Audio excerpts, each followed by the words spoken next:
On April 9th, 1884, a bullet was fired that would forever change the life of one of the most formidable lawmen the West had ever seen. Witnesses claimed Bass Reeves and his cook, William Leach, were sitting around a campfire after supper when they got into a verbal altercation over a dog that had started hanging around the camp. They say Reeves threatened to shoot the dog, and Leach responded that he would shoot Reeves or his horse if the dog was hurt. Reeves then allegedly picked up his Winchester rifle and shot Leach in the neck. That little introduction you just heard is going to lead us into our first question today. But before we get into that, I want to first give you a little rundown of what this video is going to be about. Like many of you, I was familiar with the legend of Bass Reeves. He escaped slavery, went on to become a very successful U.S. Deputy Marshal, had either 3,000 or 4,000 arrests over his illustrious career. Hell, he was such a strict enforcer of the law, he arrested his own son for murder. And a lot of folks believe he's the inspiration for the Lone Ranger. I had always accepted that at face value. I thought, what an absolute badass. And now I still do believe Bass Reeves is a badass, don't get me wrong. But it wasn't until I started looking into the murder trial of Willie Leach, I started to ask some questions. And I thought, maybe some of these Bass Reeves stories deserve a little more scrutiny than we've given them. I mean, for instance, how does such a proficient lawman like Bass Reeves accidentally shoot his cook? It just doesn't seem like something that he would do. Now, his version of events were that he had his 1873 Winchester. It was a 44-40, and he had accidentally loaded a 45 caliber cartridge into the magazine. And he was down on one knee, and he was trying to pry the cartridge out of the gun, and it went off. He had reached into his pocket, pulled out a knife, and either his knife or his hand hit the trigger, and the gun went off. That was Bass's version of events. Now, there were 3 other witnesses called to the stand. Their credibility has been questioned many times, and rightfully so, because one of the guys had been arrested by Bass. The other one was the spouse of that man that had been arrested. But there was one guy who was actually Bass's cousin and was driving the posse, and that was Johnny Brady. Johnny Brady's initial testimony was that Bass and Leach had gotten into an argument over the dog. And Leach, after Bass had threatened to shoot the dog, Leach threatened to shoot Bass or Bass's horse. So Bass went back, got his gun, and got a cartridge out of his jacket, loaded it into the gun. The gun went off, he said, and Bass said, "I have shot Leach. I didn't intend to. I meant to shoot the dog." And it wasn't until cross-examination that Brady even mentioned Bass had been working on the gun.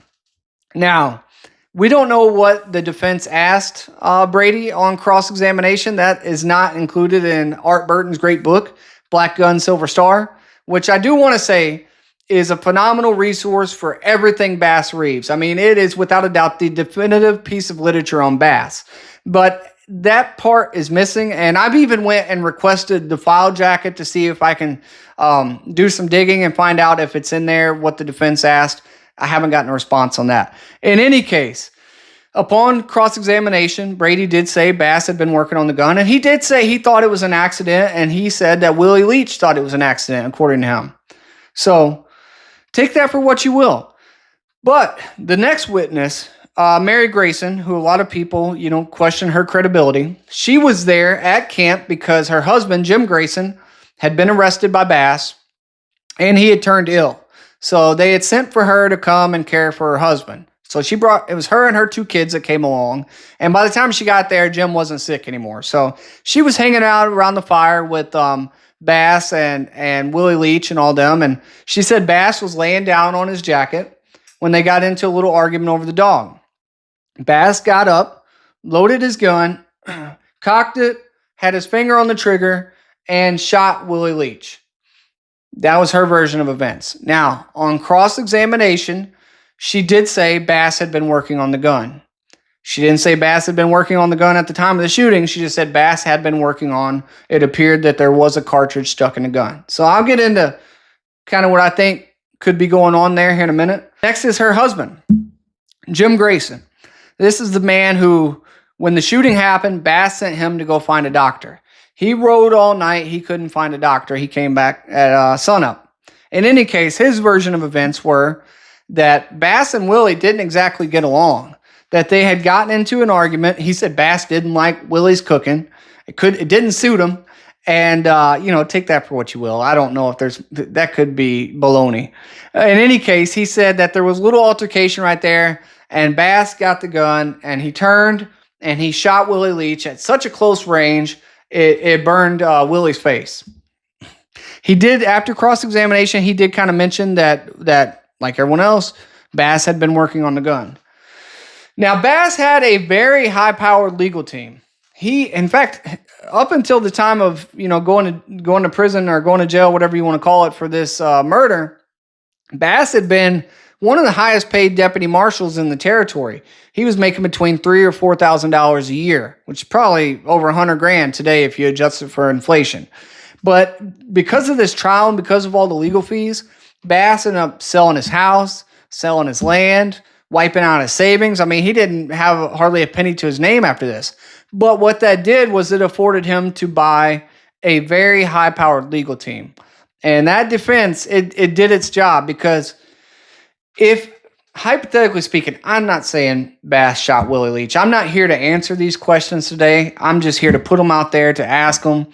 And, somebody can do the research. Maybe I'll do the research eventually, over time and find all the answers. But right now, I wonder if Bass had shot Willie Leach intentionally, let's say, if he had been working on that gun earlier in the night and his alibi was going to be that the gun went off while he was working on it, well, you could create some confusion with cross-examination by asking witnesses, had Bass been working on the gun? And if they say, yeah, Bass had been working on the gun, that creates enough doubt that the jury could say, well, it's possible that maybe they misremember or whatever, and that it actually went off when he was working on the gun. I could see how that could be the case. But when I look at Bass's version of events, I have a lot of questions, especially when it comes to like the mechanics of a Winchester rifle. For instance, if he loaded that .45 caliber cartridge in the loading gate, the gun would have took it. That wouldn't have been a problem. He could have fed it through there, and it would have fit. Problem is, when he levered it, it was going to get hung up in here. It was going to get caught, and that's where he would have probably been trying to pry it out. But his story of the finger or the knife hitting the trigger doesn't make a lot of sense, because the bolt is over the hammer. So if you pull the trigger, the hammer's not going to go down because the bolt is covering it. So it doesn't make much sense. So then you say, well, what if he was trying to pry it out of the loading gate, which I don't think is the case. Why would the gun be cocked and pointed towards Willie Leach if that's what he was doing? It just doesn't make a lot of sense. And some people will say, well, if Bass Reeves wanted to kill Willie Leach, he wouldn't have shot him in the neck. He would have shot him in the head and he would have been dead right away. Well, maybe. But if Bass Reeves didn't want to kill Willie Leach, why the hell was he pointing a loaded cocked gun at him? Even I've gone to cowboy action shooting matches and seen guys who shoot every weekend, tons of shots. And guess what? Every now and then, they're great shooters, but every now and then they miss, or they don't hit that target right where they want to hit it. It's very possible that Bass could have missed, if he's slinging that gun around and shooting. Now, I'm not saying Bass did it on purpose. Ultimately, he was proven innocent, and you got to take that for what it is. But I'm just saying, there's a lot of questions that I wonder how that could have happened. So, enough about that. Let's go ahead and go into the next question I have, which is about his boys, his sons. Why the hell were these guys always in trouble?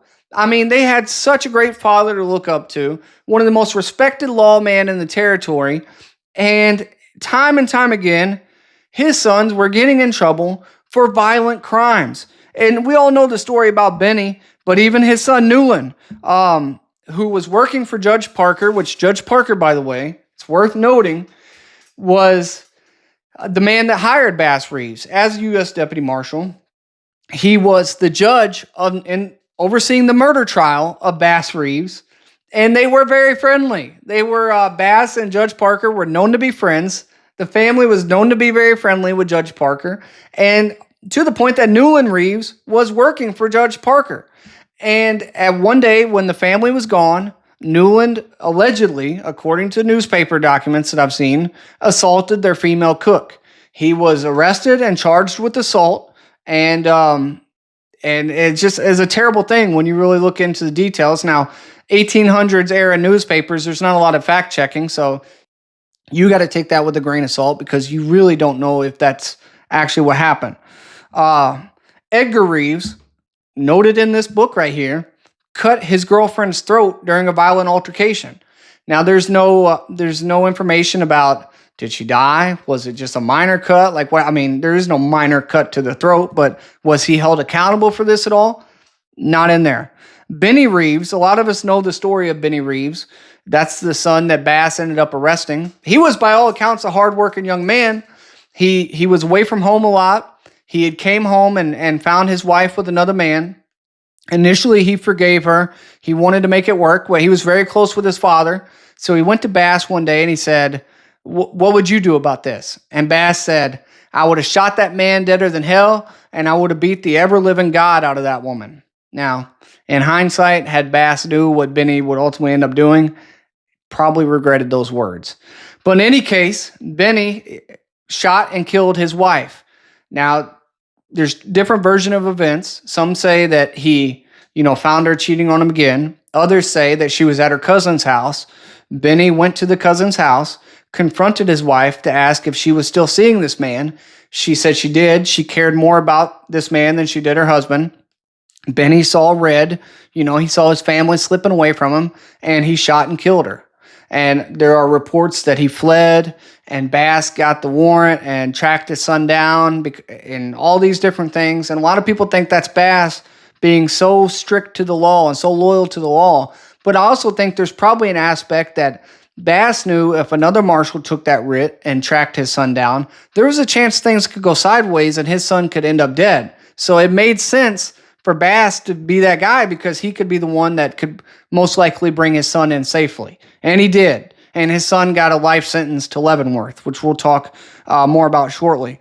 But there were even other cases, and I won't go into them all, that I found as I read through newspaper articles of 2 or 3 other Bass Reeves sons getting in legal trouble. And it just makes me wonder, how much of a price did Bass have to pay with his family for his dedication to the law? I mean, when you're bringing in wagon loads of 17, 18 prisoners at a time, and you're gone for months at a time on the trail, it's hard to be a father. And it's really unfortunate to see the way some of that went. But the reason why I bring it up is because it got my brain ticking about something else.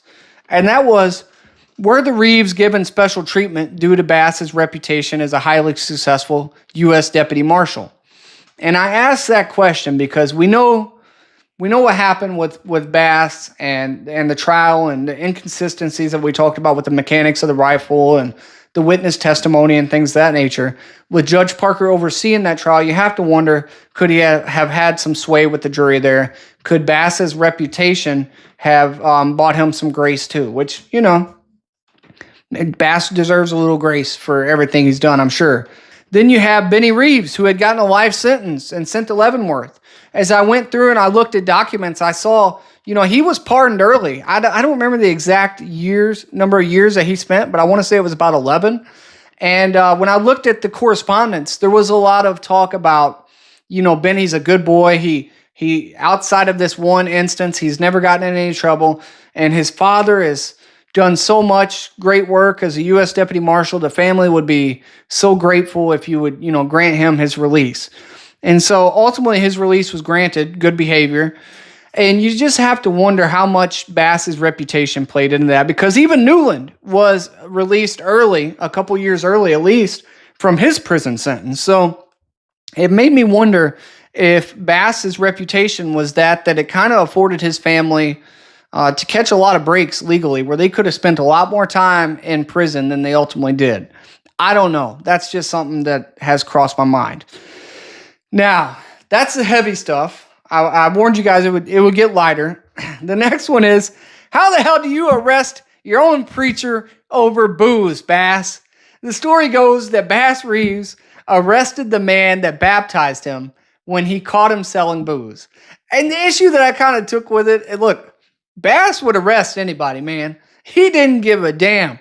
family, friend, man of faith that he respected, he would arrest you. And he put a lot of dudes in jail for liquor and booze, let me tell you. But the preacher was supposedly only selling the booze to get the church out of debt, the same church that Bass went to. So I'm like, if ever you could have caught it, you could have gave a man a break. I just kind of felt like that was the one. And then there's the story of Bass and Jim Webb, that famous shootout. Did he shoot Jim Webb from 500 yards? The story goes that Bass and Jim Webb were about 500 yards apart, and Jim Webb fired at Bass, shot the button off of his jacket, shot the bridle reins out of his hand, which is like something out of a movie, and Bass returned fire with 2 shots from his trusty Winchester from 500 yards and shot and killed Jim Webb. And when he got up there and he looked at Jim, the bullet holes were within half an inch of one another. And I thought, this is absolutely something out of a Hollywood movie right here. Like, Winchester from back in those days is really not going to be accurate past 300 yards. Let's be honest. And that's that's given a little more than it probably should. And if you told me he did it once, I thought maybe something crazy, some freak luck or something like that. I don't know. But you told me twice within half an inch of one another. And I'm like, if we're going to scrutinize some of these stories about Wyatt Earp, and we're going to scrutinize some of these stories about Billy the Kid and all these other famous people from that era, I think we need to scrutinize these Bass Reeves stories a little bit, because that's one that I got some questions about. But anyways, probably the most important question I have, and it's a big one. How did Bass Reeves get such a sweet mustache? I mean, that thing is first ballot Mustache Hall of Fame. I mean, he has got an absolutely beautiful push broom mustache above his lip. It's incredible. And that makes me wonder, how did Paramount Plus screw that up so bad with that Lawman series? Now, I thought the actor they cast did a fine job, but not having that Bass Reeves mustache did not do justice to the man, all right? You got to get that right. In any case, was he the Lone Ranger? Now, this is one that is kind of, really spread like wildfire, and I'm guilty of spreading it myself. So, but here's the thing. It's kind of silly when you really look into it. And I don't mean that, as any offense or anything, but part of the reasons for the comparison were Bass rode a gray horse, and sometimes in the sun, that gray horse would look white, like the white horse that the Lone Ranger rode. And I thought, that's kind of a stretch, But anyways, and then there's the silver bullets. The Lone Ranger, his calling card was the silver bullets. Well, Bass Reeves would give out silver coins. Well, so did a lot of people in those days. Silver was a very common currency during that time, so that wasn't all that, all that uncommon.